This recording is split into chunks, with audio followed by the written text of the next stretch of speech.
गुप्त काल के पतन के बाद भारतीय राजनीतिक इतिहास में एक ऐसी प्रवृत्ति का आविर्भाव हुआ जो विभिन्न रूपों में लगभग 1000 ईस्वी तक हावी रही। यह प्रवृत्ति थी विकेंद्रीकरण और क्षेत्रीयता की भावना। गुप्त वंश के पतन के बाद जिन नए वंशों का उदय हुआ उनका विवरण निम्न है। पहला, मैत्रक वंश। इसका उदय वल्लभी में हुआ था और इसके प्रमुख शासक थे भट्टारक धर्मसेन चतुर्थ। गुप्तोत्तर काल के नवोदित राज्यों में यह सबसे लंबे वर्ष तक शासन किया था। दूसरा है मौखरी वंश। इसकी राजधानी कन्नौज थी।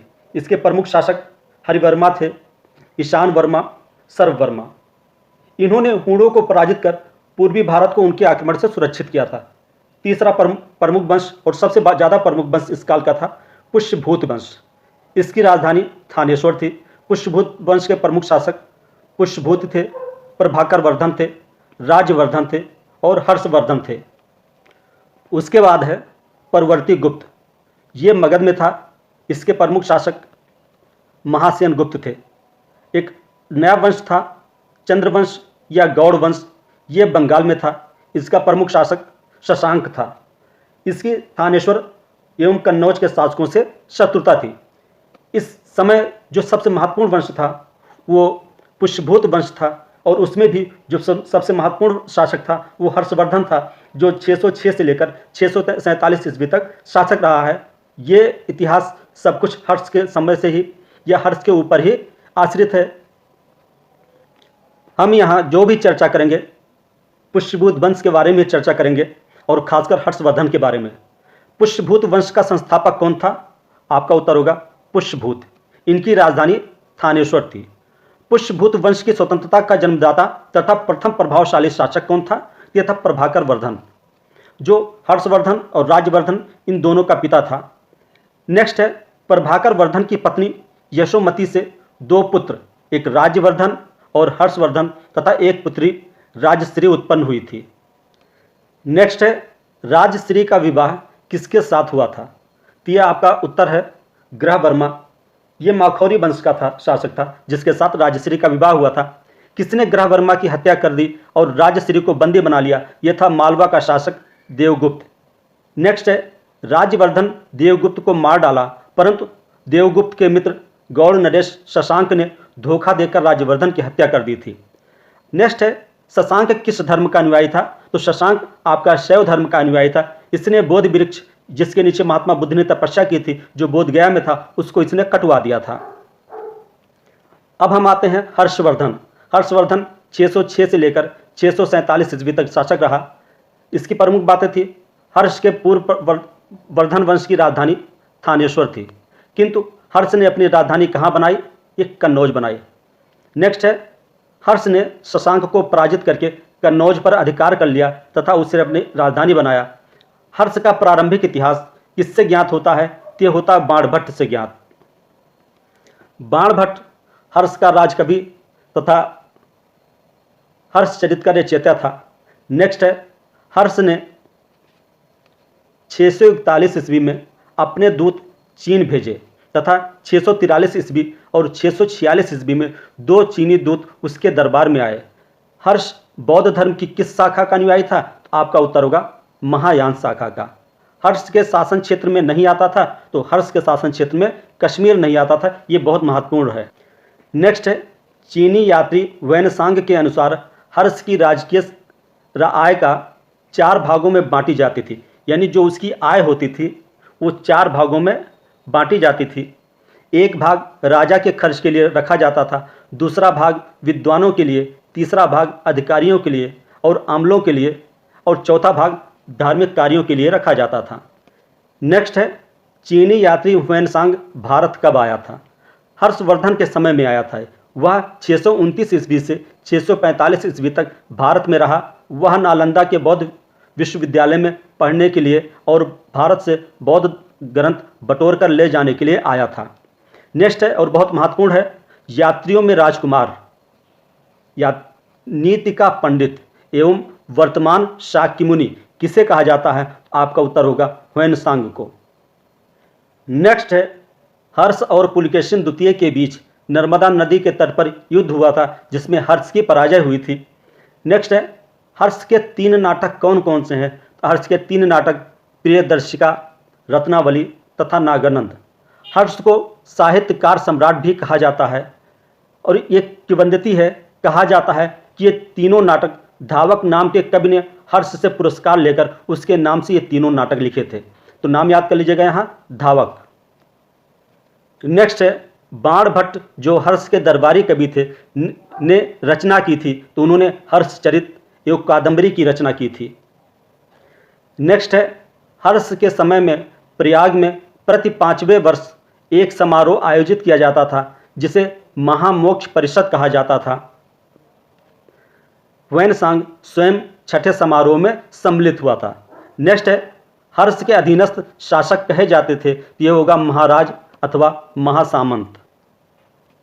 नेक्स्ट है हर्ष के मंत्रिपरिषद के मंत्री को क्या कहा जाता था, आपका उत्तर होगा सचिव या अमात्य।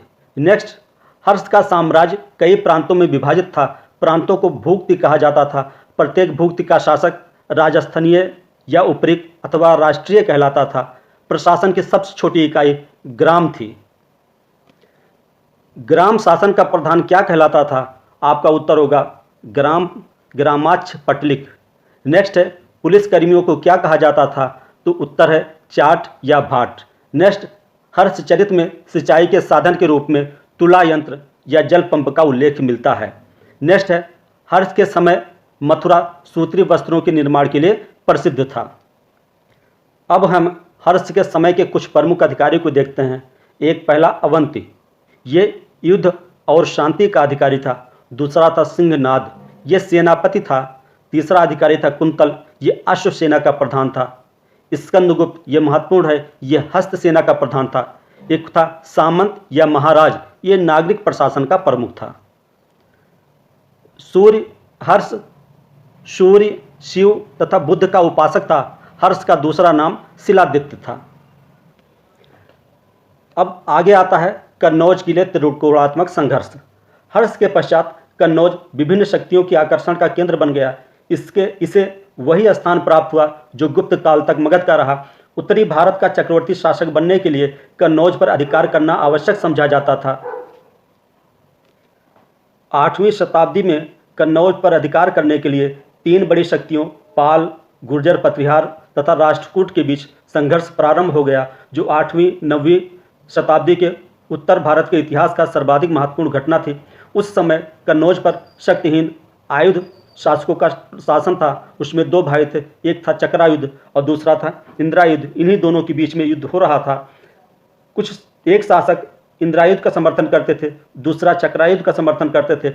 जो प्रतिहार शासक थे वो चक्रायुध के समर्थक थे और जो पाल शासक थे वो इंद्रायुध के समर्थक थे।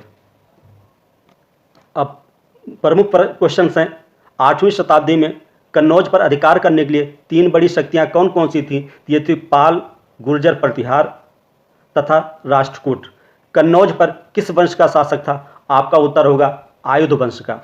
नेक्स्ट है त्रिपक्षीय संघर्ष लगभग 200 वर्षों तक चला था। नेक्स्ट है इस त्रिपक्षीय संघर्ष का प्रारंभ किसने किया था? तो आपका उत्तर होगा प्रतिहार शासक वत्सराज ने। इसने इंद्रायुध को युद्ध में पराजित करके अपनी सत्ता का विस्तार किया था। नेक्स्ट है जो त्रिपक्षीय संघर्ष था यह 6 चरणों में पूर्ण होता है, जिसका प्रथम चरण था इसमें वत्सराज, ध्रुव और धर्मपाल का सामना हुआ, जिसमें पहले वत्सराज ने धर्मपाल को हरा दिया, उसके बाद ध्रुव ने वत्सराज और धर्मपाल को दोनों को हरा दिया। लेकिन दक्षिणी भारत में राजनीतिक अस्थिरता के कारण ये फिर अपने दक्षिण भारत वापस लौट गया। द्वितीय चरण ये पाल वंश के धर्मपाल और गुर्जर प्रतिहार शासक वत्सराज के बीच में हुआ था।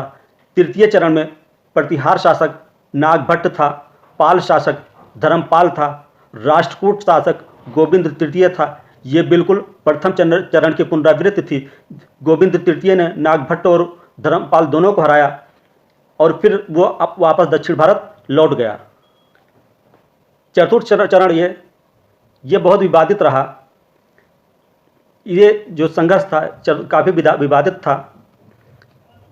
विवाद के 2 मुख्य कारण थे। एक तो गोविंद तृतीय का उत्तरी भारत पर आक्रमण का इसके काल से संबंधित था, जो विवादास्पद प्रश्न था, और दूसरा था उसके कारण आखिर उसने आक्रमण क्यों किया था, ये भी कारण स्पष्ट नहीं था। पंचम चरण में इस समय पाल शासक धर्मपाल का पुत्र देवपाल जो बहुत ही शक्तिशाली था, जबकि प्रतिहार शासक रामभद्र बहुत ही निर्मल था, और राष्ट्रकूट शासक अमोघवर्ष ये बहुत अहिंसक व्यक्ति था। ये भी कठिनाइयों से घिरा हुआ था। छठा एवं अंतिम चरण त्रिपक्षीय संघर्ष का अंतिम अंत गुर्जर प्रतिहारों के अंतिम विजय से हुआ। इसमें गुर्जर प्रतिहारों का शासक मिहिरभोज ने कन्नौज पर अधिकार कर लिया और उसको अस्थायी रूप से अपनी राजधानी बना लिया।